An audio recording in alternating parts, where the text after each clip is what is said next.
Donc aussi, le webinaire va être animé par moi-même, donc Yannick Collet et Maryse Dien, nous sommes toutes les deux PPR et co-responsables de la commission femmes de l'AFH, et aussi par Dominique Lamarche et Christine Virenque. Alors Dominique est elle aussi PPR, donc parents patients ressources, pardon, et Christine Virenque, qui sont elles-mêmes membres de la commission femmes de l'AFH.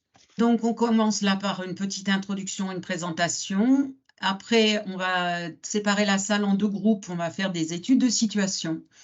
Donc, chaque groupe travaillera sur 2 situations et après, il y aura une synthèse des échanges en groupe.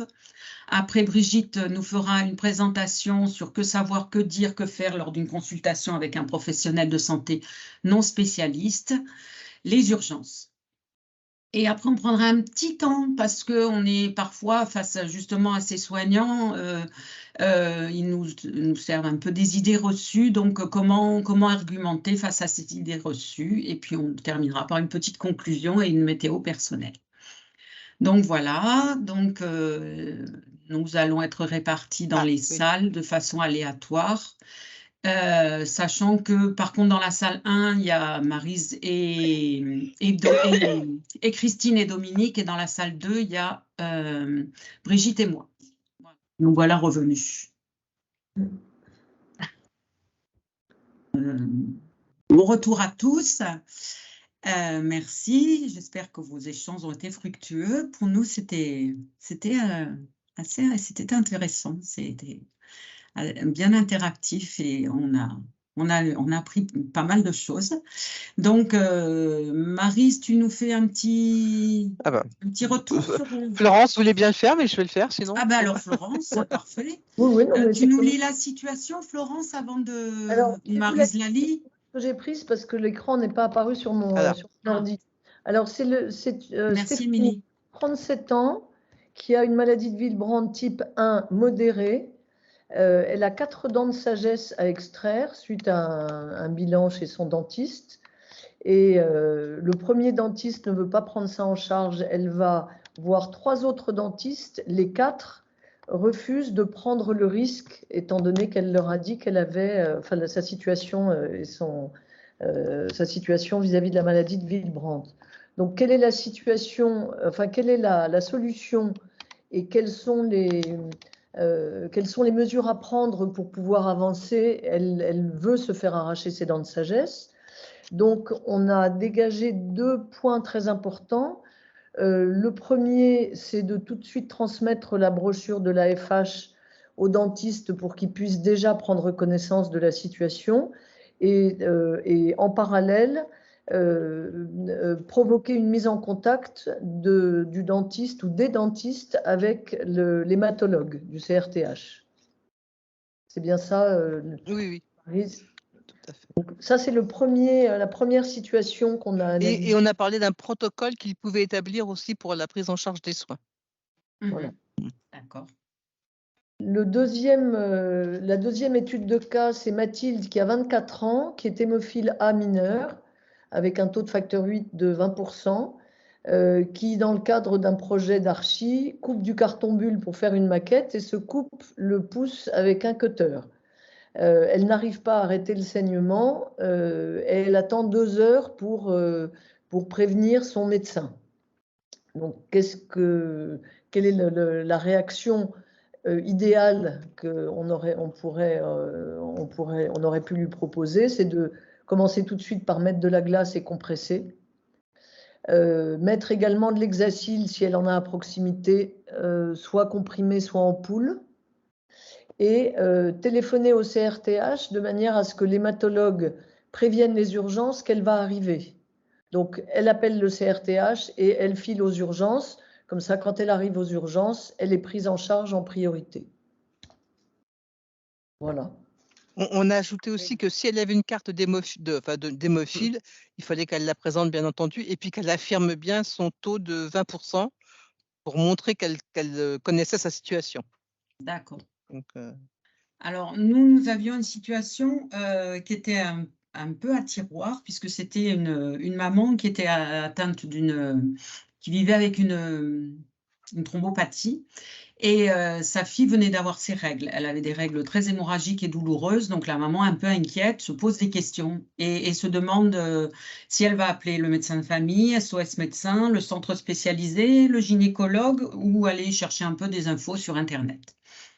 Donc, on a un peu discuté et débattu autour des risques et des avantages de chacun. On a une participante qui a dit bah, le médecin de famille, c'est pas le pire, parce que visiblement, c'est le médecin de famille, donc il connaît la situation de la maman et ça pourrait être une solution. SOS médecin, là, ça devient plus compliqué parce qu'effectivement, c'est un médecin qui va arriver en n'ayant aucune connaissance ni de la pathologie ni de la prise en charge. Et le risque est que, comme la maman est très inquiète, elle ne donne pas toutes les informations avec le stress. Donc, vous imaginez, bon après il y a le gynécologue aussi, mais le gynécologue, s'il n'a pas eu obligatoirement beaucoup de contact avec le centre, peut-être qu'il ne connaît pas tous les protocoles et toutes les possibilités. Donc idéalement, c'est ce que nous a dit Brigitte à la fin, c'est d'appeler le centre et d'expliquer la situation pour avoir un premier avis et puis surtout que la maman doit être suivie dans ce centre spécialisé, donc au CRC, et la petite fille va être prise en charge, la jeune fille, prioritairement. Internet, bien entendu, on sait qu'il peut y avoir des publicités sur des traitements et puis des informations qui peuvent être erronées, donc c'est à manipuler avec précaution. Il faut aller sur des sites de référence, le site de l'AFH qui peut nous relier après vers le site Mémo où il y a des informations sur les pathologies, mais ça peut passer dans un deuxième temps. L'urgence, c'est de prendre en charge cette jeune fille. Et ce que disait Brigitte, vu que c'était une maladie, une pathologie familiale et qu'on pouvait connaître en amont le taux de la pathologie chez la jeune patiente, c'est d'anticiper et de préparer pour qu'on ne vive pas ça dans le stress et que la jeune fille ne vive pas ses premières règles comme un moment très difficile où il n'y a pas de traitement, où il n'y a rien de préparé. Donc c'est vraiment d'anticiper, de préparer, etc. On est en train aussi de retravailler sur une brochure pour les gynécologues pour que les gynécologues soient le mieux informés possible. Parce que là, on est face à une pathologie familiale connue. Mais il y a énormément de jeunes filles où c'est pas connu. Donc, le problème, c'est que les premiers médecins qu'on va consulter quand on a des règles abondantes, on ne va pas dans un centre spécialisé. On va avoir un gynécologue, on va avoir un généraliste. Et à ce moment-là, il n'y a pas obligatoirement le diagnostic adapté. Donc, c'est vraiment à arriver progressivement à avoir la bonne information au bon moment.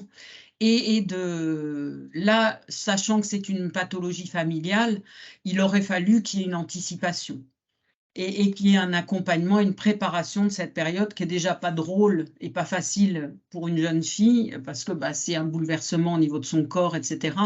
Et quand ça arrive de façon abrupte, douloureuse et avec de façon très importante, c'est d'autant plus stressant.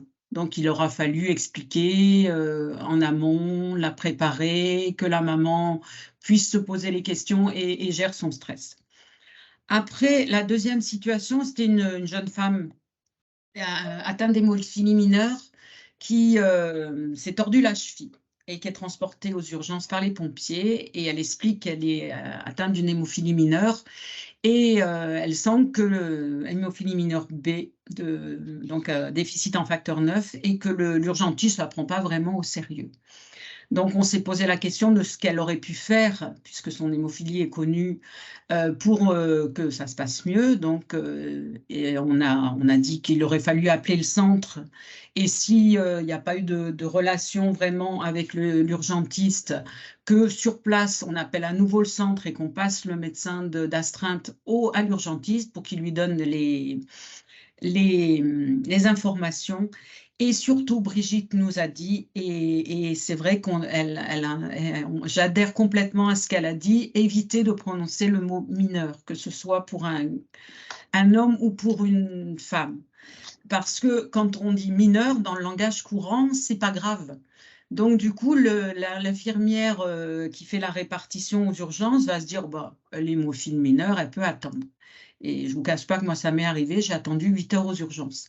Et ça m'a servi de leçon. Si on n'est pas trop loin du CHU, aller plutôt vers un hôpital de référence plutôt que vers un petit hôpital régional ou départemental, où là, vous allez tomber sur des urgentistes qui ne sont pas formés, qui n'ont pas les informations, alors que dans les CHU, il y a une formation dispensée par, Brigitte nous en a parlé, par les CRC. Voilà. Mais vraiment, vraiment mineur, il va falloir, c'est un mot qu'il faut qu'on oublie, il faut dire je suis hémophile B avec un taux de 20%, de 15%, de 30%. Et à ce moment-là, il n'y a pas ce côté mineur ou modéré qui donne l'impression que ce n'est pas important. Voilà. Donc, nous allons passer à la présentation de Brigitte qui va nous réappuyer un peu sur toutes ces informations-là et de façon à ce que ce soit bien ancré dans nos têtes pour l'avenir. Tu te charges du partage, Maryse? Oui, alors je repars. Oh, qu'est-ce que j'ai fait? Tac. Partager.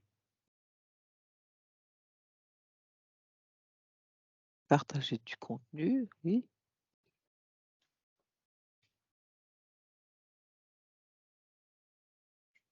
Alors, je crois que ça doit être ça. C'est dans ces moments-là qu'on sent que nous n'avons encore pas fait tous nos progrès. Est-ce que vous le voyez? Ça va peut-être venir. Pour le moment, on n'a rien. C'est pas en noir? Ah, ça va arriver, je crois.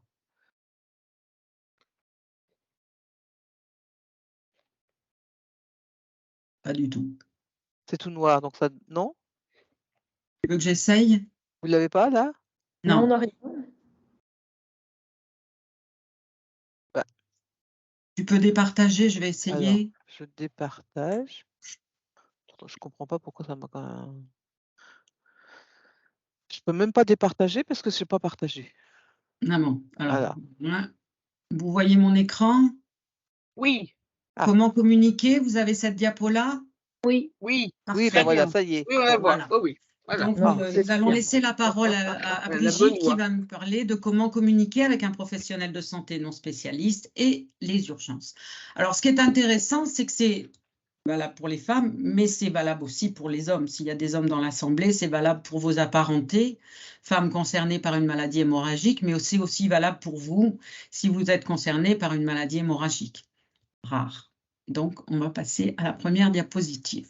Je vous laisse la parole, Brigitte. Ok, ben écoutez, merci de m'avoir invitée à toutes et puis spécialement à Yannick. Et je trouve votre groupe vraiment très sympa et puis c'est très intéressant de se repencher sur ces questions. Ça nous fait réfléchir nous aussi. Donc, merci. Le patient gestionnaire de sa prise en charge.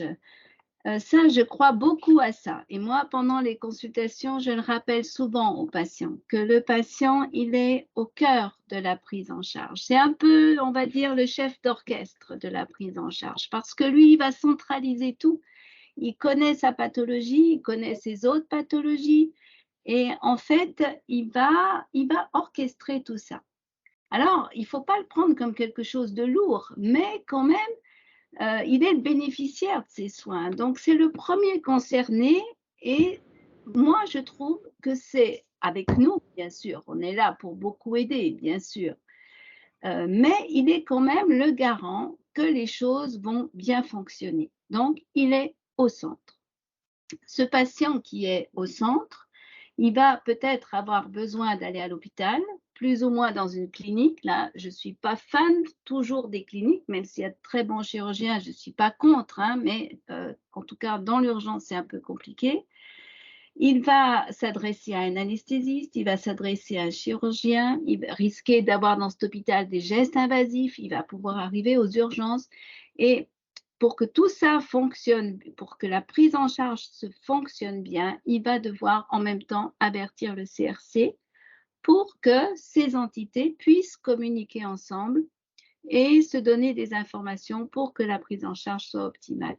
Et on retrouve la même chose avec le généraliste.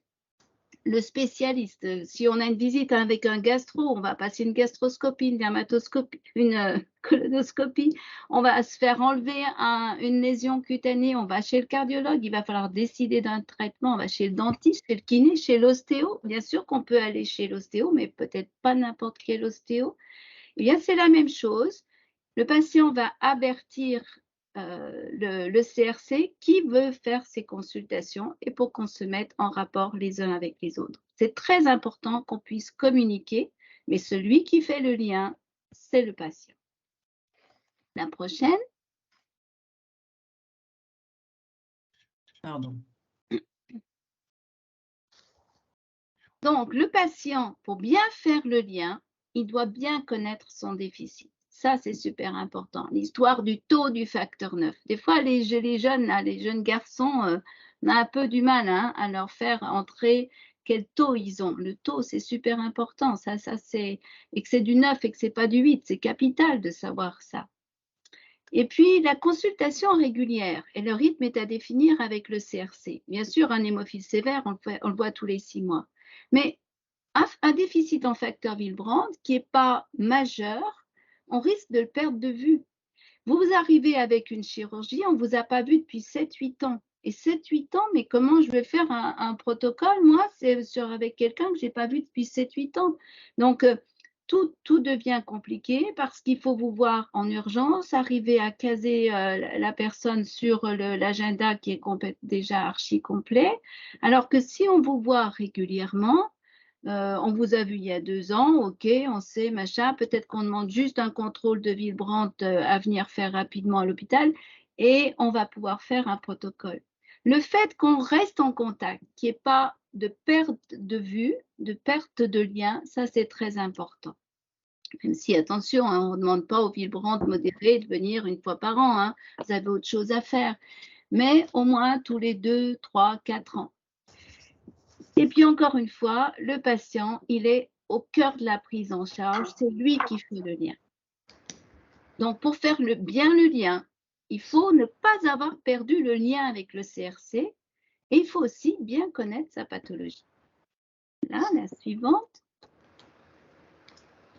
Alors, avec le médecin généraliste. Le médecin généraliste, bon, si ce n'est pas nouveau que l'ancien est parti à la retraite, on va dire que voilà, il connaît déjà bien votre dossier, il a en tête votre déficit, mais rien n'empêche de lui rappeler, s'il veut changer un traitement, introduire un traitement, de lui rappeler qu'il y a cette notion d'hémophilie. Parce qu'effectivement, elle n'est pas au premier plan toujours, cette maladie pour lui, parce qu'il y a plein d'autres petites choses et puis que finalement, cette maladie, pour certains, elle s'exprime très très peu. Donc, elle n'est pas au premier plan et vu qu'il gère je ne sais combien de dossiers, peut-être qu'il a complètement zappé cette notion. Donc, s'il vous propose de changer de traitement, n'hésitez pas à lui ou à introduire un nouveau traitement, n'hésitez pas à lui rappeler que vous êtes hémophile. Si vous trouvez une tension un peu haute, n'oubliez pas de lui rappeler que vous êtes hémophile. Nous, l'hypertension, pour nous, c'est vraiment quelque chose qu'on ne veut pas avoir chez les patients hémophiles. Et peut-être que des fois, on laisse un peu traîner la prise en charge, et ça, c'est quand même quelque chose, enfin, une pathologie, un symptôme qui peut s'intégrer dans une pathologie qui doit vraiment être pris plus vite en considération chez quelqu'un qui a une tendance hémorragique. Donc, attention aussi aux anticoagulants, aux antiagrégants. Et c'est la même chose chez le cardiologue. Si vous allez voir un cardiologue qui ne vous connaissez pas, vous avez un trouble du rythme, il vous trouve une petite anomalie ici sur la valve mitrale, aortique, il dit « Oh là là, il faut prévenir le risque, machin ». Ça ne veut pas dire que vous n'aurez pas droit à ces traitements, mais que ça va se discuter, c'est ce type de traitement va se discuter en lien avec le CRC. Il faut absolument qu'il garde la notion que vous avez en plus une maladie hémorragique. Parce que selon la maladie, selon son intensité, ça va pouvoir se faire ou pas, ou se pondérer. La même chose pour les antalgiques et les antipyrétiques comme l'aspirine. Ça, c'est assez connu. C'est rare qu'on ait des erreurs sur l'aspirine parce que c'est vraiment rentré dans la tête, sauf que le médecin peut encore une fois avoir oublié. Mais là, le patient va rapidement le rappeler alors, nous disant, écoutez, non, l'aspirine, c'est pas pour moi. Avec le premier groupe, on a vu, en parlant des règles douloureuses et des traitements qu'on peut donner pendant les règles douloureuses, on a un petit piège avec l'Antadis. Parce que l'Antadis, c'est un médicament qui est très fréquemment utilisé pour les règles douloureuses. D'ailleurs, c'est très efficace. Mais l'Antadis, c'est un anti-inflammatoire non stéroïdien qui a sur les plaquettes le même effet que l'aspirine. C'est-à-dire, il inhibe une enzyme qui fait que la plaquette fonctionne beaucoup moins bien et que ça donne une tendance hémorragique. Donc, vous allez, d'un côté, vous allez traiter les règles, la douleur, mais d'un autre côté, vous allez majorer le volume des règles. Donc, tout ça, je vous ai donné des exemples, mais simplement, le message, c'est que la plupart du temps, on va très bien, le généraliste, on ne le voit pas si souvent que ça. Eh bien, vu que vous ne le voyez pas si souvent, et surtout qu'il a beaucoup de dossiers, n'hésitez pas à lui rappeler que vous avez cette petite particularité si vous prescrivez un nouveau traitement ou s'il change de traitement. Voilà, c'est bon. Alors, le gynéco et l'obstétricien, lui aussi, il doit connaître votre déficit. Alors, on va partir effectivement de l'hypothèse où il connaît votre déficit. Effectivement, des règles abondantes, ça devrait lui suggérer, il n'y a pas que les déficits de facteurs de la coagulation qui sont responsables de règles abondantes. Il y a des causes gynécologiques, hein, bien sûr, mais effectivement, il faut aussi qu'il pense au fait qu'il y a d'autres causes que les causes gynécologiques. Mais on va partir du principe que votre anomalie, elle est identifiée et qu'il la connaît, enfin que vous la connaissez, et donc vous devez lui donner l'information pour une prise en charge qui sera optimale. Et cette prise en charge, comme disait tout à l'heure Yannick, on va vous proposer quelque chose qui n'est pas forcément un médicament qui va être adapté à vous, mais il ne faut pas hésiter à revenir vers nous en disant, alors il ne faut pas essayer un cycle, hein, parce qu'un cycle, ça fait un peu juste mais il faut essayer plusieurs cycles. Et si au bout de 3-4 cycles, ça ne marche pas, il ne faut pas hésiter à revenir. Donc, il y a les règles, mais il y a l'accouchement. Et l'accouchement, pour l'obstétricien, ça doit, là aussi, la femme, c'est le chef d'orchestre. Elle doit mettre, quand elle est enceinte, elle doit mettre en lien le gynécologue avec l'hémato et on doit voir, on va parler ensemble pour déterminer des tas de choses. Et ces tas de choses, ça doit se déterminer avant. Ce n'est pas quand on est à 15 jours d'accoucher qu'il faut s'occuper de tout ça parce que ça ne sera pas dans la sérénité. Le but est de faire les choses, de sécuriser les situations. Plus on sécurise, plus on est serein. Donc, la consultation en cours de grossesse, on aime bien aussi avoir une consultation pour ce qui est pour établir un protocole écrit plutôt vers la fin, parce qu'on a l'évolution des facteurs qui nous donne une meilleure idée de ce qu'on doit faire pour la femme. On a discuté avec l'obstétricien des manœuvres instrumentales qui vont être autorisées ou pas, parce qu'il va y avoir un risque hémorragique aussi pour l'enfant en fonction de l'anomalie et de la transmission, comment elle se fait. On sait quel risque on a. Et de toute façon, dans la mesure, par exemple, si on prend l'hémophilie, c'est un garçon, mais on ne sait pas s'il est hémophile. Nous, on va faire comme s'il était hémophile. Et donc, comme s'il était hémophile, il y a plein de manœuvres qu'on ne va pas autoriser. Et ça, l'obstétricien, il faut absolument qu'il le sache avant que le travail démarre, parce qu'il va tenir compte de ça pendant le déroulement de l'accouchement, il va tenir compte de ces éléments-là, et ça va être, par exemple, des éléments qu'il va prendre en considération pour une décision de césarienne ou pas. Donc, tous ces éléments-là, ils doivent avoir été discutés en amont. la possibilité de la péridurale ou de l'arachinanesthésie, est-ce qu'il faut prévoir une correction? Est-ce qu'on va pouvoir le faire est-ce qu'on va l'interdire? Est-ce qu'on va pouvoir le faire après substitution ou sans substitution? Tout ça, ça doit être écrit avant d'arriver à la maternité. D'abord parce que tout le monde est plus serein, hein. Toute l'équipe est plus sereine et quand l'équipe est plus sereine, eh ben, les choses se passent beaucoup mieux pour tout le monde et pour la femme, ça se vit d'une manière complètement différente. Et puis, il faut qu'il soit vigilant aussi, il ne faut pas hésiter à redire ça. Après l'accouchement, alors il peut y avoir un risque sur le postpartum immédiat, mais en général, tout ça, c'est écrit dans le protocole. Le problème que vous pouvez avoir, c'est plus sur le postpartum tardif, c'est-à-dire que personne ne vous a rien demandé, mais finalement, les pertes sont drôlement hémorragiques et vous perdez beaucoup, mais surtout si c'est le premier, si vous en avez encore jamais parlé avec personne, et peut-être que les pertes sont beaucoup plus hémorragiques que la normale et qu'il faudrait intervenir. Donc là aussi, si vous en avez parlé avec les sages-femmes, vous allez les avertir et vous allez leur dire, alors voilà, moi j'en suis à 7 changes par jour, c'est normal, c'est la moyenne chez les autres. On va dire non, il faut faire quelque chose. Voilà. Donc la suivante, j'ai encore combien de temps là? Je dépasse ou pas? Je ne me suis pas...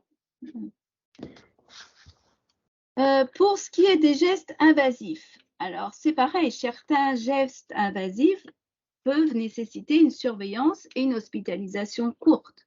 Donc, quand vous savez, vous allez voir le gastro-entérologue et il vous dit qu'il va falloir faire une gastroscopie. Alors, tout de suite, vous lui dites que, attendez, il y a un truc dont il va falloir prendre en considération, c'est que moi, j'ai tel déficit. Et là, c'est la même chose, on va faire un protocole pour la prise en charge de ce déficit. Et en fonction de l'anomalie, ça peut être très, très facile ou ça peut être un petit peu compliqué et nécessiter une couverture de 24-48 heures. Souvent, pour les gastrocolonoscopies, c'est assez simple. La plupart du temps, c'est assez simple. L'exérèse d'une lésion cutanée, c'est assez simple, mais on substitue la plupart du temps. En prévision on va faire un geste. Effectivement, une colonoscopie, si on n'a rien trouvé, on arrête là. Mais si on a enlevé un polype, eh bien, il faut continuer le traitement. C'est la même chose pour une exérèse de lésion cutanée. Le dermato, il va dire, oh non, mais c'est pas grand-chose. Moi, j'ai l'habitude, on enlève un petit machin, voilà. Sauf que vous vous retrouvez, vous, avec un truc qui va saigner pendant plusieurs jours, alors qu'on aurait pu anticiper. L'infiltration articulaire, c'est la même chose. C'est juste une petite aiguille, mais oui, mais tout dépend du déficit qu'on a. Et puis les extractions dentaires, alors ça, c'est très fréquent, les extractions dentaires, et en particulier chez les jeunes filles, il y a les dents de sagesse. Ça, le premier truc à faire, je dirais même, avant d'aller chez un dentiste, parce qu'il y a quand même souvent, ça va être un peu compliqué de faire ça en ville, avec l'injection de facteurs ou l'injection de minéraux, etc. Le premier truc à faire, c'est plutôt d'aller voir en premier le CRC. Disons, voilà, j'ai des dents de sagesse enlevées, alors comment on s'organise et plutôt vers qui je vais. Parce que les dents de sagesse, c'est un peu comme toutes les autres chirurgies. Nous, on a des actions nulle part, peu importe que vous alliez ici ou là, on n'est pas intéressé. Le souci, c'est qu'on est intéressé par la gestion du geste. Et ça va être bien plus simple pour nous, pour gérer certaines chirurgies, avec certains chirurgiens, certaines équipes qui sont rodées, qui sont habituées à faire une hémostase soigneuse, ça c'est pas rien, et qui vont du coup faire que nous, on va faire notre job, on va faire un protocole, mais on sait que derrière, ça va rouler. Les prélèvements seront faits, les contrôles biologiques qu'on aura demandés sont faits, et finalement, on ne va pas vous imposer, sauf pour les hémophiles sévères, hors CHU, c'est trop compliqué. Mais pour des hémophiles moins sévères, on ne va pas complètement imposer un endroit. Si on va essayer, on fera avec si vous voulez vraiment aller ailleurs. Mais quand même, on sait avec qui on travaille bien et qui a l'habitude de certaines choses. Et pour vous c'est mieux. Voilà, alors décision en ville ou à l'hôpital, voire dans les cliniques, bon, c'est des dents de sagesse, hein, en fonction du déficit, on peut aussi gérer dans une clinique. Mais dans une clinique, il y a des bons stomatos et il y a des moins bons stomatos. Biopsie de foie, bronchoscopie, tout ça, ben, on hospitalise. Les coronarographies, vous partez à l'hôpital parce que malheureusement, avoir un déficit en facteur de la coagulation, ça ne protège pas de la thrombose artérielle et en particulier, ça n'empêche pas d'encrasser ses coronaires. On peut aller faire une coronarographie, mais là aussi, il faut qu'on le sache en amont. Il faut que vous ayez averti le cardiologue. Attention, moi, il y a juste un petit bémol, j'ai telle petite anomalie qui entre en contact avec nous parce que ne serait-ce que la voie d'abord, vous voyez, la voie d'abord, on peut passer par voie radiale ou par voie fémorale. Or, pour nous, à comprimer une voie radiale, c'est bien plus facile que d'aller comprimer une fémorale. Donc, tout ça, c'est des choses que le cardiologue doit savoir pour entrer en contact avec nous et pour que la prise en charge soit optimale. Encore une fois, ce qu'on cherche, c'est que la prise en charge soit optimale. Et puis ensuite, si vous voulez, on part sur une coronaro. Alors certes, on a dit on y va par voie radiale. On fait du facteur ou on n'en fait pas en fonction du déficit. OK, mais il faut anticiper. Il faut que nous, on ait eu le temps de parler avec le cardiologue avant le geste pour savoir si on trouve quelque chose, on fait quoi? On met un stent qui nécessite un double anti-agrégant pendant 6 mois ou on met un stent qui ne nécessite pas tout ça. Donc, mais tout ça, ça doit s'anticiper avant. C'est pour ça que, et pas à la dernière minute, vous êtes sur la table, la coronaro va se faire et là, on est en train de se demander, voilà, on discute. Ça stresse tout le monde, y compris vous d'ailleurs. Mais nous aussi, nous, on est plus serein quand on discute dans le cadre d'un dossier plutôt qu'on nous demande de là, tout de suite, dans 5 minutes, qu'est-ce que je vais poser comme stent. La suivante. À peu près 5-6 minutes, Brigitte. OK, ça va le faire. Alors, pour une chirurgie programmée, c'est la même chose. Et là, je pense que c'est pas mal quand vous savez que vous allez devoir vous faire opérer, vous allez avoir une prothèse de ceci, vous savez à l'avance. Et donc, en premier, vous allez venir nous voir et discuter, dire voilà, j'ai un truc à changer, là, j'ai une petite prothèse de genou à mettre, OK. Le choix du lieu et le choix du chirurgien, c'est capital pour nous. Et moi, je vois bien, j'ai eu quelques exemples de patients qui ont voulu se faire opérer par des chirurgiens qui n'avaient absolument pas l'habitude, pris en charge par un service de rééducation qui n'avait pas l'habitude. Pour nous, c'est une galère finie et le résultat, il n'est pas là. Et pour nous, c'est très compliqué, si vous voulez, sur un plan déontologique, d'aller vous dire non, non, il ne faut pas faire ça. Hein. Franchement, à la rigueur, si c'est quelqu'un qu'on ne connaît pas, on va peut-être essayer de le dire, de le glisser discrètement. Mais si c'est un collègue, c'est très compliqué d'aller vous dire non, vous avez fait le mauvais choix. Donc, on va essayer de vous influencer en vous disant, écoutez, nous, on a quelqu'un qui travaille bien, et on travaille beaucoup avec lui. Et quand on dit ça, c'est parce qu'on a des raisons de le dire. C'est pas parce qu'on a des intérêts X ou Y. Hein. Voilà, donc vous le signalez au chirurgien et à l'anesthésiste. Parce que de toute façon, le chirurgien, il faut quand même qu'il sache qu'il doit faire une hémostase soigneuse. Hein. En général, on lui l'écrit. Et l'anesthésiste, c'est quand même lui qui va gérer tout le côté substitution et tout. Voilà. Et une fois que vous avez la date, vous nous avertissez pour dire c'est telle date. Parce qu'effectivement, en général, ils nous avertissent aussi, mais des fois, un peu à l'arrache. Donc là aussi, c'est bien. On préfère avoir le truc un peu à l'avance qu'avoir un protocole à faire du jour pour le lendemain, parce qu'on est souvent un peu occupé. c'est mieux pour nous, quand vous choisissez la date, d'avoir une chirurgie qui soit faite en début de semaine et en début de journée. En début de semaine, parce que c'est pas avant un week-end ou un week-end férié où on n'aura rien, on aura des dosages biologiques difficilement. Et c'est en début de journée parce que c'est aussi sur la journée qu'on aime faire passer les traitements. Moi, j'aime pas que les traitements passent la nuit avec des infirmières qui savent plus ou moins gérer ces flacons. Donc, voilà, il faut demander à être en début de semaine, en début de... Et l'évaluation du risque hémorragique avec le chirurgien, ça c'est notre job. Souvent, on lui demande si un geste qu'on ne connaît pas de nous expliquer exactement ce qu'il va faire et d'évaluer le risque hémorragique parce que ça ne fait pas le même protocole. Il faut, pour vous dire pourquoi il faut qu'on soit averti à l'avance, il va falloir qu'on commande les produits à la pharmacie. On s'assure que les produits soient bien en bloc le jour J, que dans la salle de soins, quand les patients remontent, on va avoir les produits et qu'on va avoir les produits pour la nuit, etc. Que l'infirmière, elle ne soit pas paniquée. Donc, il y a une infirmière du centre qui va aller expliquer à l'infirmière, aux infirmières du service comment on gère ces produits. Et les contrôles biologiques qui sont à planifier. La durée d'hospitalisation. Vous savez, maintenant, il faut aller très, très vite. Il faut vous faire sortir des fois, je leur dis que bientôt, ils vont les opérer sur la table de leur cuisine. Hein, parce qu'il faut sortir tellement rapidement. Un hémophile ou une autre pathologie, on ne fait pas sortir aussi vite que quelqu'un d'autre. Il y a une substitution à faire.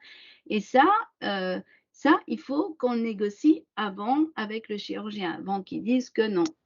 Et puis, la suite de soins, le choix du MPR, c'est très important. La suivante. Donc, Brigitte, qu'est-ce que c'est un MPR, s'il vous plaît? C'est la rééducation, le centre de rééducation. D'accord, merci. Voilà. Alors, celle-ci, c'est la conclusion. Et avant, il y a les urgences. Pardon, alors, excusez-moi. Voilà, pardon, il reviendra en arrière. Aux urgences, on en a déjà bien parlé tout à l'heure. De préférence, si vous n'êtes pas trop loin, allez aux urgences du CHU. Parce que je ne dis pas qu'il n'y a pas de couac, hein, on n'est pas infaillible. Et les urgentistes, moi, je les admire beaucoup parce qu'ils font vraiment un job difficile. Mais au CHU, la plupart du temps, ils ont eu des formations sur les urgences. Et ça, c'est super important. Dans les CH, peut-être que vous aurez gagné 10 km, mais alors après, vous allez attendre. C'est pas sûr qu'ils aient les produits. Et surtout, c'est pas sûr qu'ils connaissent la pathologie. Les cliniques, c'est à éviter parce que c'est sûr qu'ils n'auront pas le produit. Signaler le déficit dès la prise en charge, aux pompiers, au SAMU, à l'infirmière de tri. Immédiatement, vous signalez les choses, vous montrez votre carte, votre carnet. Donc, vous présentez tout ça. Yannick a bien expliqué qu'il faut bannir le mot mineur. Il faut dire je suis hémophile A avec un facteur 8 à 20%. Ça, c'est pris au sérieux parce que vous savez de quoi vous parlez et 20%, on sait que ce n'est pas beaucoup. Leur suggérer d'appeler le CRC ou l'astreinte hémophilie selon l'heure de la journée. Et ne pas oublier de signaler ça, le déficit, à chaque intervenant. Parce qu'à l'hôpital, vous arrivez aux urgences, vous allez parfois commencer par voir l'externe, et puis l'interne, et puis le senior, et puis il y a l'infirmière. Et l'infirmière, ce n'est pas inutile de lui dire que vous êtes hémophile, parce qu'après une ponction veineuse, par exemple, il faut comprimer. Et si vous ne voulez pas vous retrouver avec des ecchymoses sur les bras, eh bien, c'est important de lui dire que vous avez ça et qu'il faut comprimer. Et c'est bien que chacun, parce que vous allez dire à l'externe, vous allez dire, bah, c'est bon, il va transmettre au senior. Ce n'est pas dit qu'il ait intégré la notion. Donc, n'hésitez pas à chaque nouvel intervenant à répéter.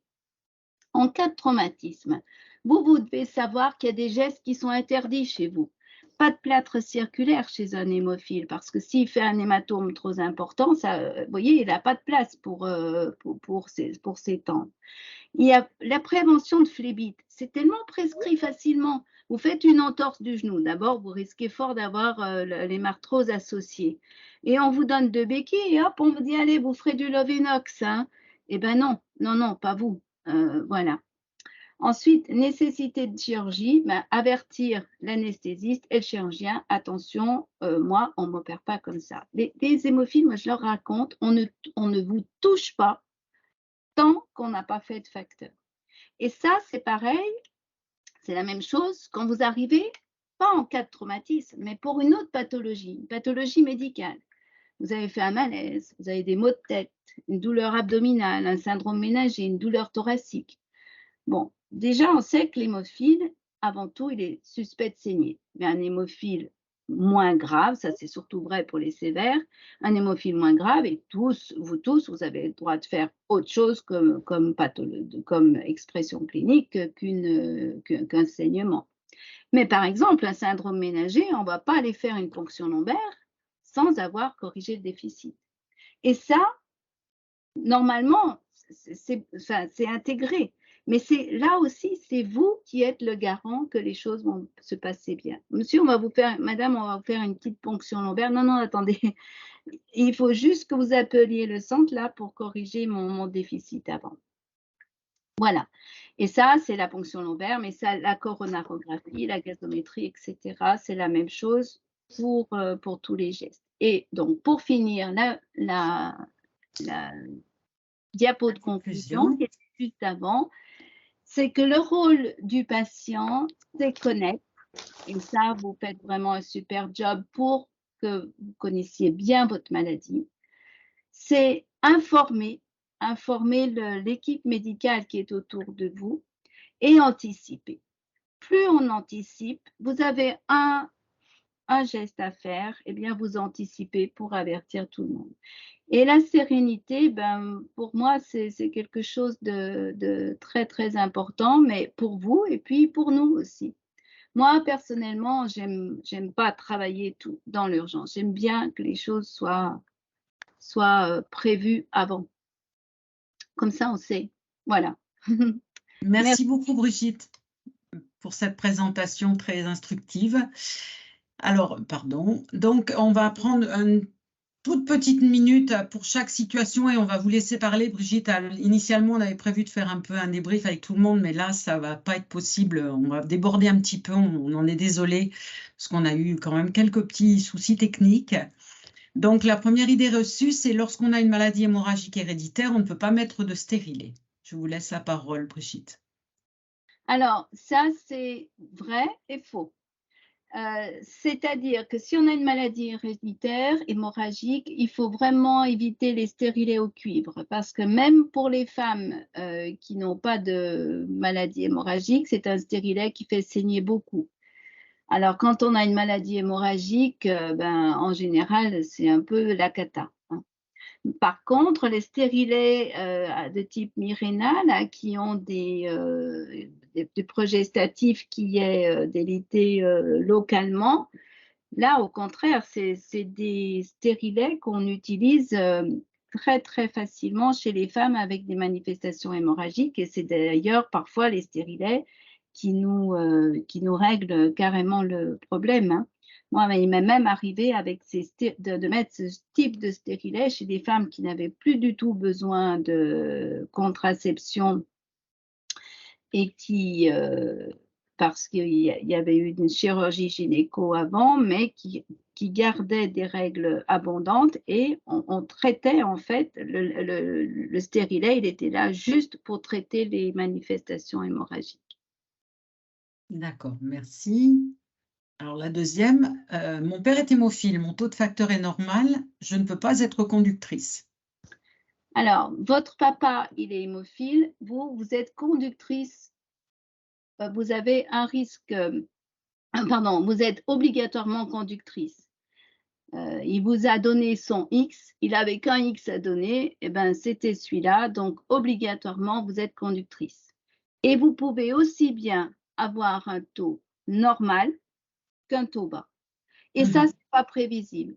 Et vos filles, si vous êtes conductrice avec un taux bas, elles peuvent tout à fait, elles, soit être conductrices, soit pas conductrices. Et si elles sont conductrices, elles peuvent tout à fait avoir un taux normal. C'est pas prévisible. D'accord.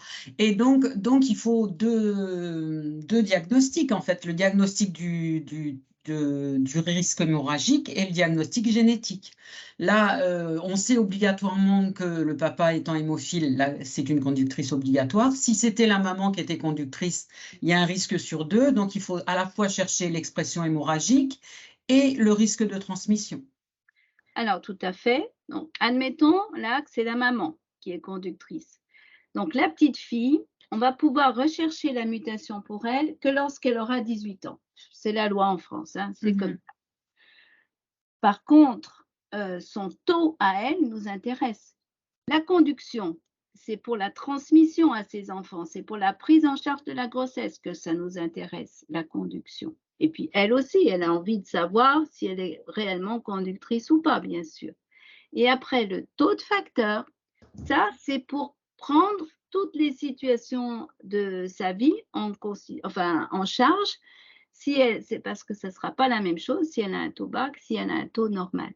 Donc, si elle doit être opérée, c'est plutôt mieux de le savoir. Et surtout, si elle doit avoir une chirurgie en urgence, c'est plutôt mieux de le savoir plutôt que là aussi de faire les choses dans la précipitation. D'accord. Merci. Là, on en a déjà parlé un peu. Mon frère est hémophile, mes règles sont abondantes. Mon gynécologue me dit que ça n'a rien à voir car une femme ne peut pas être hémophile. Ça, il faut juste faire de la formation au gynécologue. Voilà, c'est ça. C'est très rapidement, je pense que c'est dans le premier groupe que j'en ai parlé. On est en train de retravailler la brochure gynéco, donc il ne faudra pas hésiter à la demander à l'AFH pour lui donner. Et puis, il y a une brochure qui a été faite avec une vingtaine de professionnels de santé, filles, femmes et maladies hémorragiques rares, où il y a des informations aussi qui peuvent être données aux gynécologues. Mais n'hésitez pas à dire aux gynécologues qu'ils se trompent et qu'ils ne savent pas, que les choses ont évolué et qu'effectivement, maintenant, il y a beaucoup de femmes qui sont hémophiles, contrairement à ce qu'on pense. En fait, je rajouterais, là, plutôt que de dire mon frère est hémophile, cette dame qui dit ça, ça veut dire qu'elle a la notion qu'elle aussi, elle peut avoir quelque chose. Donc, elle, c'est aussi, encore une fois, elle qui est au centre et qui doit demander à son frère à qui elle peut s'adresser pour aller voir si elle n'aurait pas, si elle n'aurait pas une anomalie, elle, en plus. Mais je suis d'accord, mais de toute façon, on n'est pas trop de tous s'y mettre. Ah oui. Voilà. Et ce que je voulais rajouter, moi, c'est que les brochures sont téléchargeables sur le site de l'AFH. Oui. Elles sont à disposition. Et faut pas hésiter, le CRC, ce n'est pas que pour les hémophiles et ce n'est pas que pour les hommes. Parce qu'on a tendance, quand c'est une femme, à la diriger plus facilement vers une clinique de secteur ou un hôpital de quartier. Christine, je t'ai vu lever la main. Oui, si je pouvais intervenir par rapport Bien à sûr. ça, puisque justement j'ai eu un problème avec mon gynécologue, parce que j'avais changé de gynécologue puisque le mien était parti et que j'ai été consultée ailleurs. Et donc, j'ai eu un problème, une kyste sur un ovaire qui fait que j'ai dû enlever le Mirena. Et donc, je lui ai dit que j'aimerais bien remettre un stérilet du même ordre parce que j'avais des règles abondantes. Alors, il m'a dit, donc je lui ai dit que j'étais conductrice des confins, que j'étais hémophile puisque mon fils était hémophile. Et donc, il m'a dit que ça n'avait rien à voir. Donc, il m'a fait tout un laïus sur la coagulation. Et que ce que je disais, c'était faux. Alors, je lui ai un peu tenu tête, puisque, bon, voilà, on venait juste de parler de la nouvelle nomenclature, l'ISTH et tout ça. Donc, ça, c'est quand même, ça a été un peu houleux à la fin. Et donc, il m'a dit, vous n'avez qu'à me porter les références. Donc, je suis venue lui porter les références. Et là, il s'est excusé. Et il m'a dit, voilà, je vous prie d'accepter mes excuses. Voilà. Mais il a fallu que j'aille jusqu'au bout à lui porter la nomenclature de l'ISTH pour qu'il voit qu'effectivement l'hémophilie féminine était reconnue. C'est quand même c'est dur, quoi, parce que des fois on tombe sur des professionnels qui sont pas à l'écoute, quoi. et qui sont convaincus de ce qu'ils disent. Donc, une précision, l'ISTH, c'est la Société internationale de thrombose et d'hémostase qui a reconnu cette nouvelle nomenclature, alors qui reprend les mêmes classifications que pour les hommes, hémophilie sévère, hémophilie modérée, hémophilie mineure, avec en plus, pour les femmes, quand elles ont un taux supérieur à 40%, il y a les conductrices avec symptômes, donc dites symptomatiques, qui ont des symptômes hémorragiques, même si elles ont un taux dit normal, et les conductrices asymptomatiques qui, elles, ont un taux normal et ne saignent pas. Voilà. Non, parce que bon, pour précision, j'ai un taux normal, mais j'ai des symptômes, j'ai toujours eu des symptômes hémorragiques. Donc, voilà. C'est encore plus compliqué.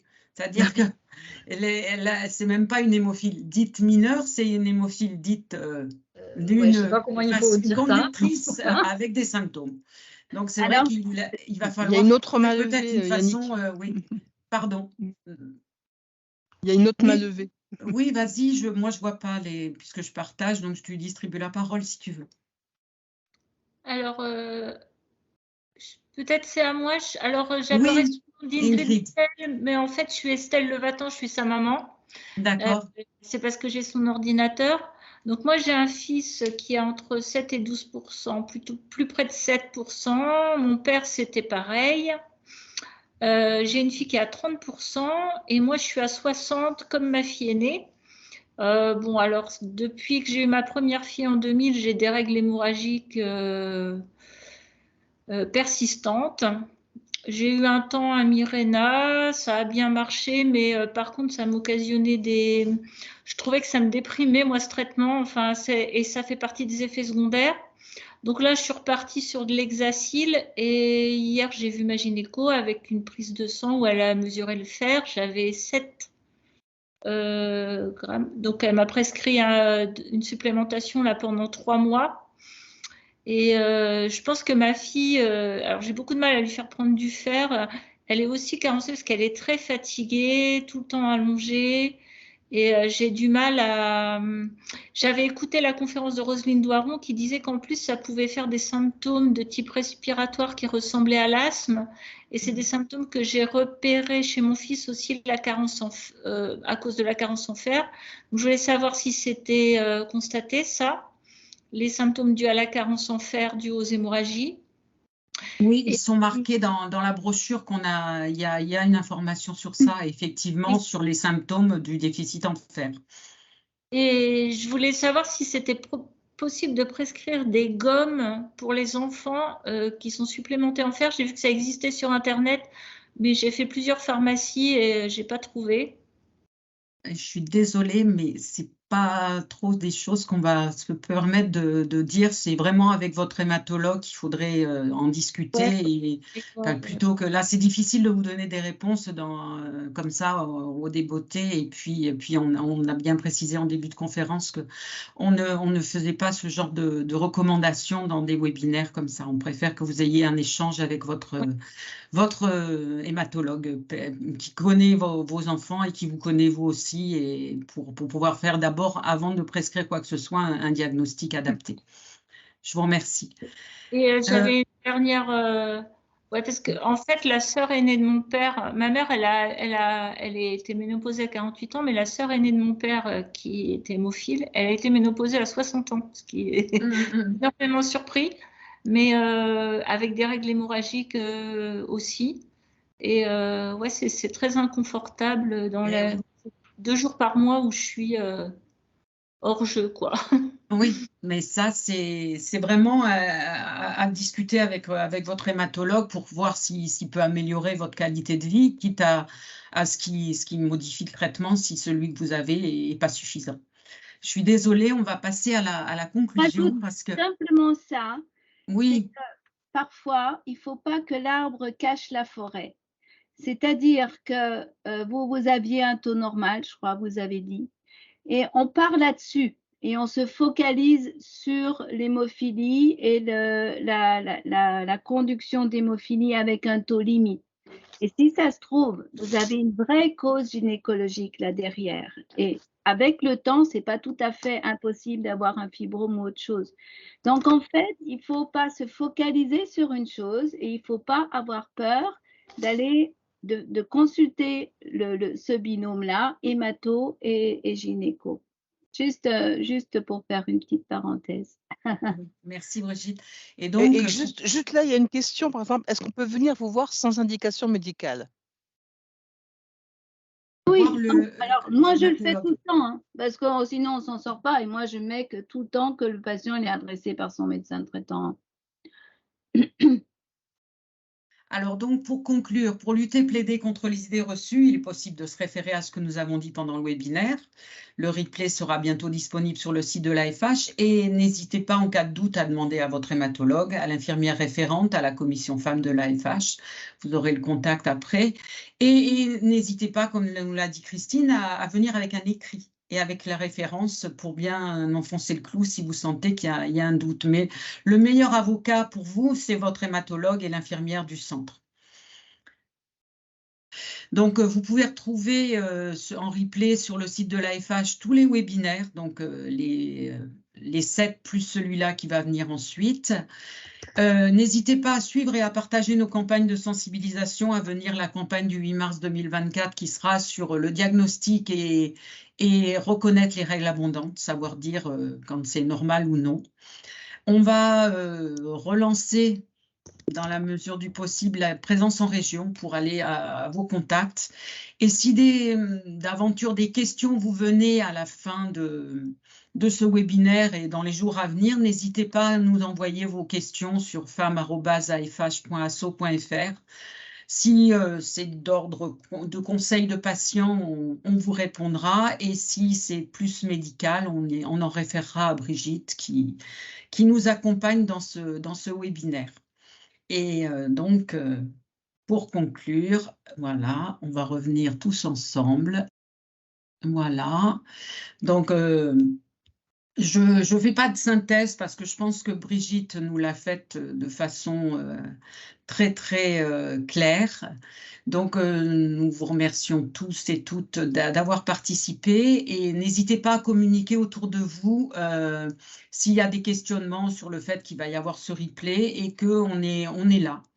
La commission femmes, depuis maintenant bientôt 20 ans, existe et oui, je sais Marie, on prend un coup de vieux, et existe pour répondre à vos questions, vous accompagner et surtout, Brigitte l'a très bien dit, vous permettre d'anticiper et de vous préparer, ce qui permet d'accéder à la sérénité, à une sérénité plus grande. Donc voilà, donc nous vous remercions tous et puis à très bientôt, nous l'espérons. À bientôt, bonne soirée. Bonne soirée. Bonne soirée. Merci, bonne soirée. Merci beaucoup. Au revoir. Au revoir.